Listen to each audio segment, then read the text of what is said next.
Hay un río en el norte de Grecia y un mito milenario que dice que por allí se veía una cabeza cortada bajando con la corriente. Una cabeza sin cuerpo que además seguía cantando.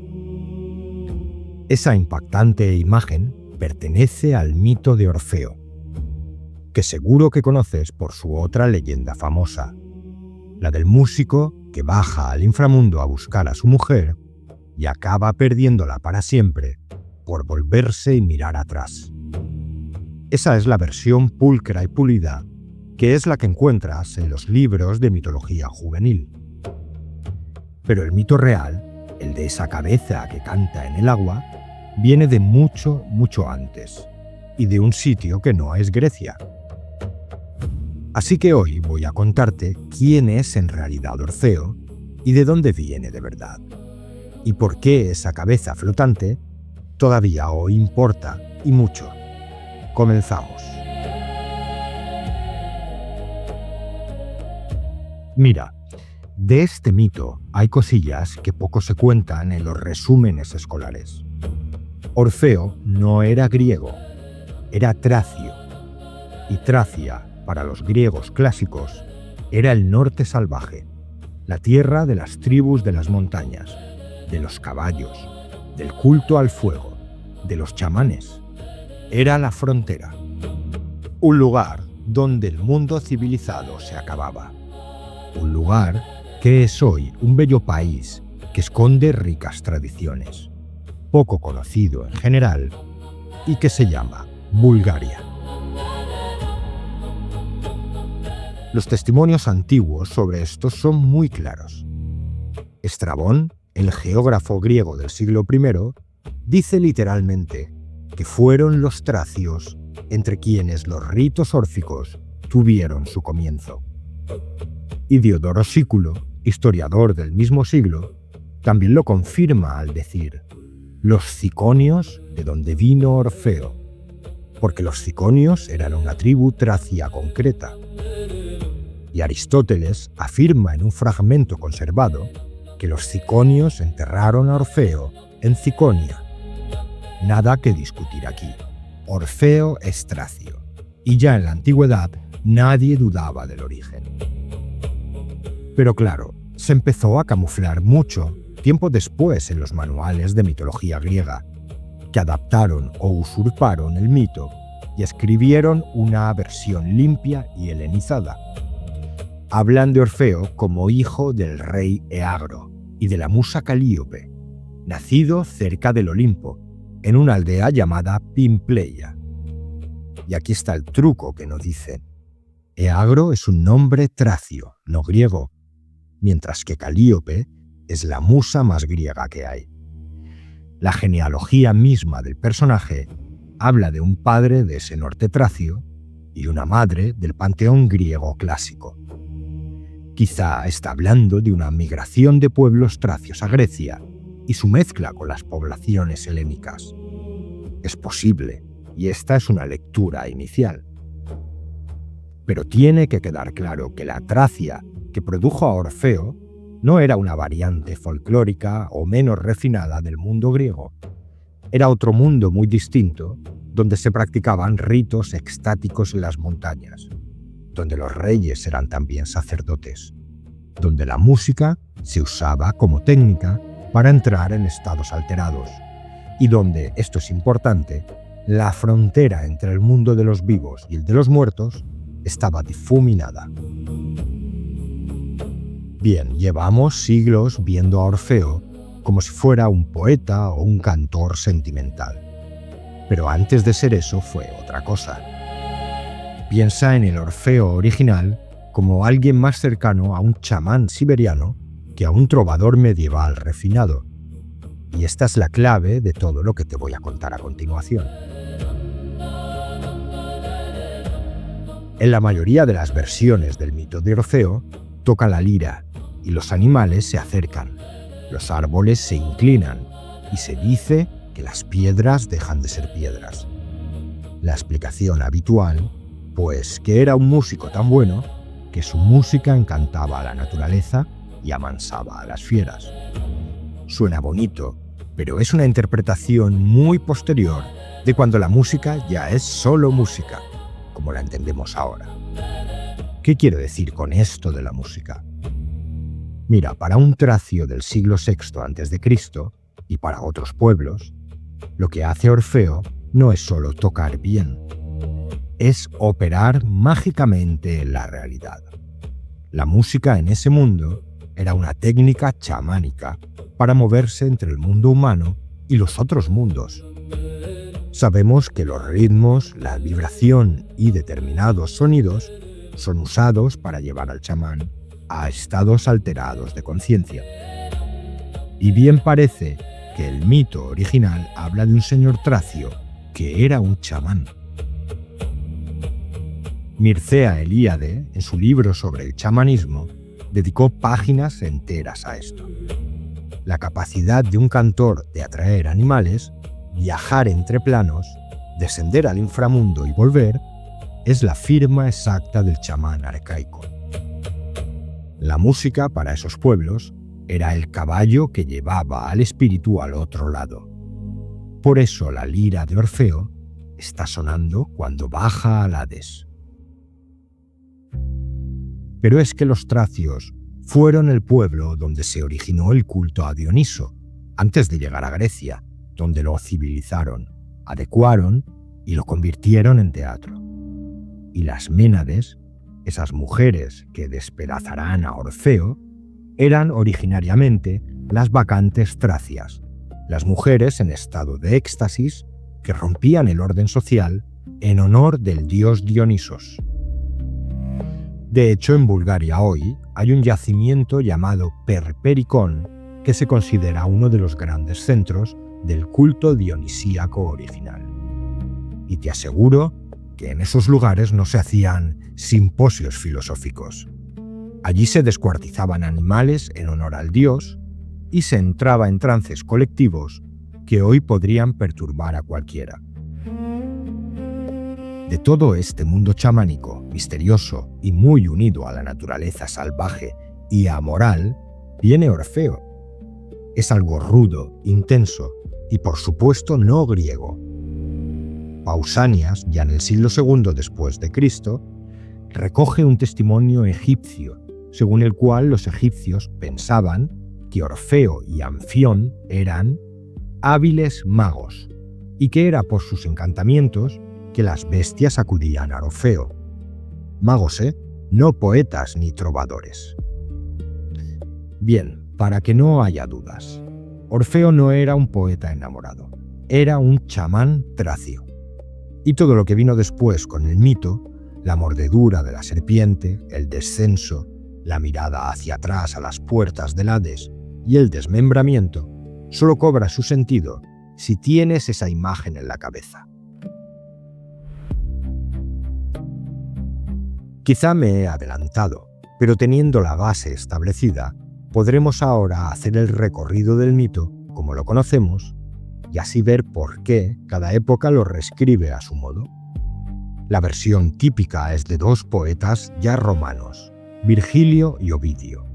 Los dos cuentan la misma estructura básica. Orfeo se casa con Eurídice, que muere por la mordedura de una serpiente. Entonces Orfeo baja al inframundo para recuperarla. Se presenta ante Hades y Perséfone y toca su lira para convencerlos. Los dioses ceden con una condición. En el trayecto de salida, Orfeo irá delante y Eurídice detrás, y no debe mirarla hasta haber salido al mundo de los vivos. Orfeo avanza confiando en que Eurídice lo sigue, pero al final, en la salida, duda y tiene miedo de que Eurídice no le haya seguido y se vuelve para mirar. Y ahí la pierde ya para siempre. Pero entre las dos versiones hay diferencias importantes. Virgilio, por ejemplo, mete un personaje que no estaba antes, Aristeo, un pastor que persigue a Eurídice y es la causa de que ella corra y pise la serpiente que la mata inicialmente. Y además Virgilio escribe que a Orfeo una súbita locura se apoderó del incauto amante. súbita dementia, locura. Ovidio cambia eso y lo dulcifica. En su versión, Eurídice no huye de nadie. Estaba bailando con las náyades, sus amigas ninfas, el día mismo de su boda con Orfeo. Y en la parte en que Orfeo la mira y la pierde, Ovidio pone en boca de Eurídice una despedida casi tierna. Es la versión más suave y más romántica. Y es la que quedará en la memoria europea. Y luego está Platón. Mejor dicho, siglos antes está Platón complicando todo. En el banquete, hacia el 380 a.C., Platón pone en boca de un personaje llamado Fedro una versión muy distinta del mito. Para Fedro, Orfeo no es un héroe del amor, sino un cobarde, y que los dioses en el inframundo le mostraron solo un espectro de Eurídice, no a la mujer real, porque consideraban que Orfeo había emprendido una empresa de cobarde. A ver, ¿por qué cobarde? Porque en lugar de morir para reunirse con su esposa, como había hecho Alcestis con su marido Admeto, Orfeo se las arregló para bajar al Hades vivo. Y por eso, dice Platón, los dioses lo castigaron haciéndole morir a manos de mujeres. ¿Por qué Platón, el filósofo griego por excelencia, humilló de esta manera al cantor más amado por la cultura griega popular? Mi sospecha es que Platón olía que Orfeo no terminaba de ser un mito o un personaje completamente griego, que arrastraba además algo iniciático, extático, irracional, dionisíaco. Y Platón quería expulsar todo eso de la polis, de la ciudad, así que degradó la historia para neutralizarla. Y hasta aquí lo antiguo, pero el mito siguió viajando con el tiempo. Inglaterra hacia el año 1320. Alguien escribe un romance medieval llamado Sir Orfeo, pero aquí el Hades, el inframundo o mundo de los muertos griego, desaparece y en su lugar aparece el país de las hadas. Y Eurídice ya no muere, la secuestran las hadas. Orfeo entra con su música, hechiza al rey de las hadas, le pide a su mujer y se la devuelven, y vuelven los dos felices. Esta versión, que Tolkien tradujo 600 años después, fusiona el mito griego con el folclore celta de las hadas raptoras de mujeres. Cambia el inframundo por el otro mundo céltico. Saltamos otros 5 siglos a las islas Shetland, en el norte de Escocia, año 1865. Un folclorista llamado Biot Edmonston recoge una balada antiquísima a la que titulan King Orfeo, Rey Orfeo. La balada está en escocés isleño, pero el estribillo está en Norn, la lengua nórdica casi extinta de aquellas islas. La traducción del estribillo dice algo así como: el ciervo va cada año al bosque que verdea temprano. Una imagen pagana, vegetal, escandinava, encajada en lo que en el fondo es el mito griego de Orfeo. 3000 años después, el cantor sigue ahí, vestido de balada nórdica. Y por último viajamos a España, Calderón de la Barca, año 1634, y luego en 1663, escribe 2 autos sacramentales titulados El Divino Orfeo, donde Orfeo es directamente Cristo y Eurídice es el alma humana, o la Iglesia. El Hades es el infierno, la lira es la cruz, el descenso es la pasión y la resurrección. Pero no creas que Calderón se inventó esto. La identificación de Orfeo con Cristo era ya temprana en el cristianismo. Incluso hay catacumbas romanas con Orfeo pintado en lugar del buen pastor.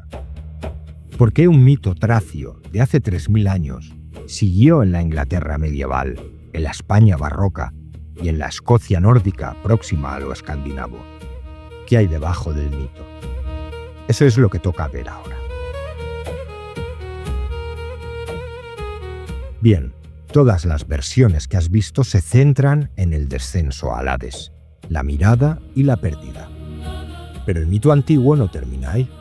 Continúa con una parte que los libros de mitos suelen abreviar o saltarse.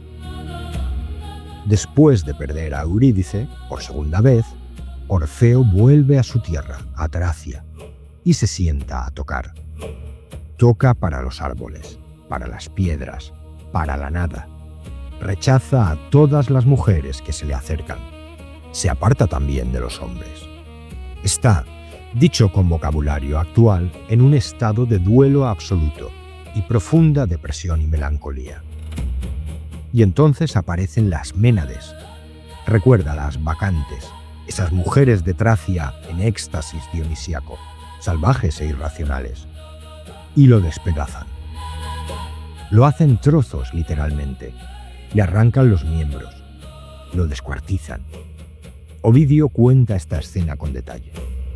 Dice que las piedras que lanzan al principio no le hacen daño mientras toca, porque su música chamánica las desvía en el aire.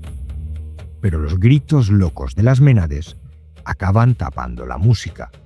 Y entonces sí, las piedras llegan al cuerpo, y luego ya vienen las manos desnudas, casi garras. La cabeza de Orfeo, arrancada del cuerpo, cae al río Ebro y baja por el Ebro cantando, corriente abajo.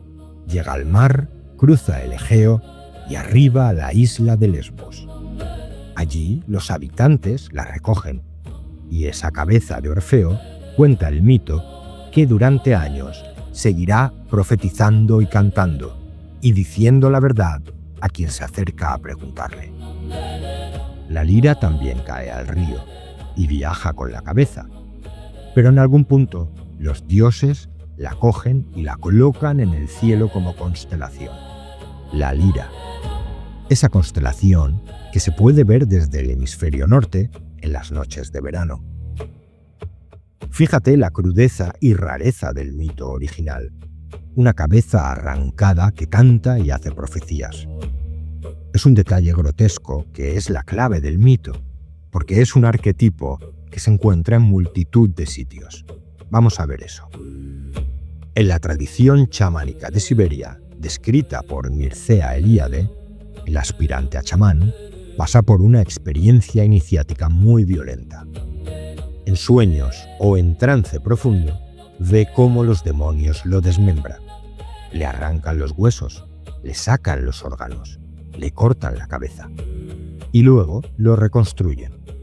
Y al reconstruirlo, claro, ya es otro. En este caso, ya puede viajar entre los mundos, ya puede hablar con los muertos y ya puede curar. El desmembramiento es la iniciación.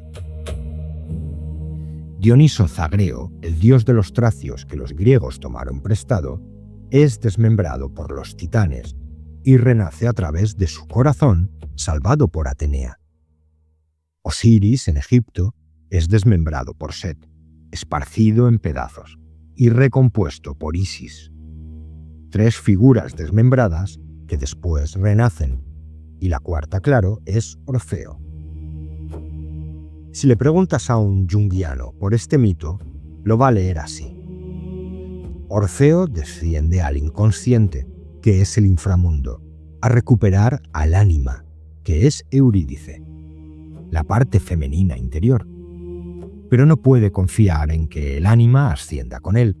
La mira antes de tiempo y la pierde. Y queda en estado de posesión por el ánima, paralizado, indiferente a las mujeres reales, mirando todavía hacia adentro, hacia su propio sótano. Esa lectura es buena y describe una experiencia humana muy reconocible. Pero si el mito no termina con Orfeo en posesión del ánima, ¿por qué siguieron contando hasta el desmembramiento y la cabeza cantando? Mi sospecha es esta, no certeza, porque los mitos antiguos siempre se rehúsan a una sola lectura. La lectura junguiana clásica está leyendo a Orfeo en clave de yo moderno, de individuo que intenta integrarse a sí mismo, el camino de la individuación, y fracasa. Pero el mito tracio originalmente hablaba de iniciados, y para un iniciado, El desmembramiento no es que has fracasado, es la prueba de que has terminado. La cabeza sin cuerpo que sigue cantando y profetizando después de la destrucción del yo personal. Lo simbólico que sobrevive al individuo. Pregúntate qué parte de ti ha sobrevivido a los grandes fracasos personales que has tenido.